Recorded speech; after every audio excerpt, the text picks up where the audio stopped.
Brett Kavanaugh's wife, Ashley, is asking for prayer, and according to Dr. James Dobson, founder of Family Talk and Focus on the Family, she's requesting that people pray Psalm 40 over her family and the country.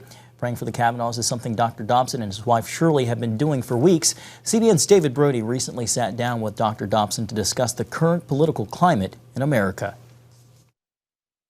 Without getting political, you can speak to the results of what you've seen so far. And with President Trump, I'm wondering what you have seen so far. I know you get to Washington at times to be part of some of that advice, or at least key piece of advice for him. What have you seen so far? What encourages you, and what would you like to see moving forward? I wish that the whole country knew that the president made many very specific promises, especially to evangelicals, but to people of faith everywhere. Mm-hmm. And he has kept every single one of those promises. He has delivered on what he said. And it would not have surprised me to see what has happened in other presidencies where once the person gets into power, they forget all of those promises and things they did. Donald Trump has not. And especially on the critical issues of the sanctity of human life and the family and the many of the points of righteousness that we all care about.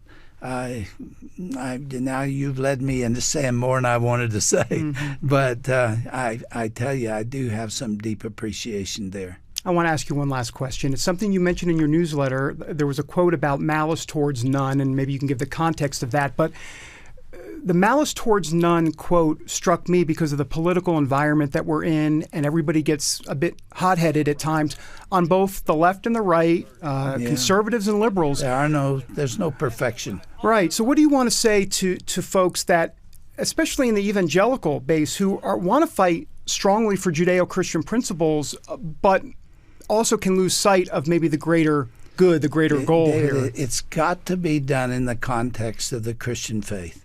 We can't abandon what we believe and what Jesus had to say about loving your enemies and those that are opposed to what you are and what you stand for. I'm paraphrasing, but Jesus was pretty clear about all that.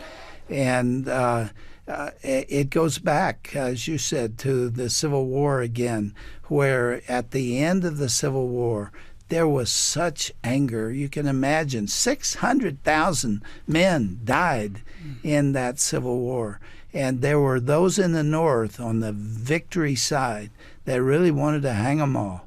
They really were so angry they wanted to come in and destroy the South.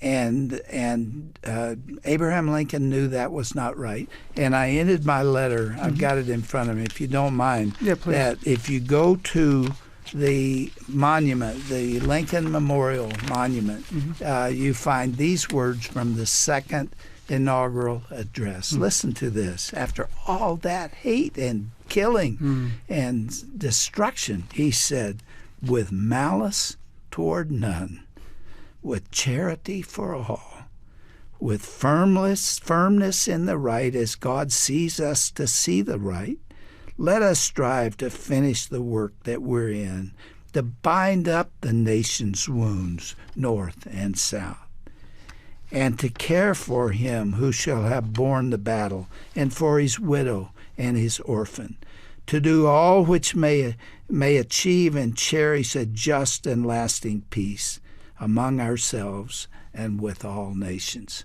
That's inspired. That comes right out of Scripture, really, with malice toward none, with charity to all. And what the other side wanted to do after Lincoln was assassinated and others took over, they really wanted to, punish the South for what it did. Instead, they bound up the nation's wounds. May we be careful with the way we speak and think and talk against those who are opposed to everything we believe. You have to maintain a spirit of charity and love and God will bless us if we do. The witness of Christ through it all. That's all there is.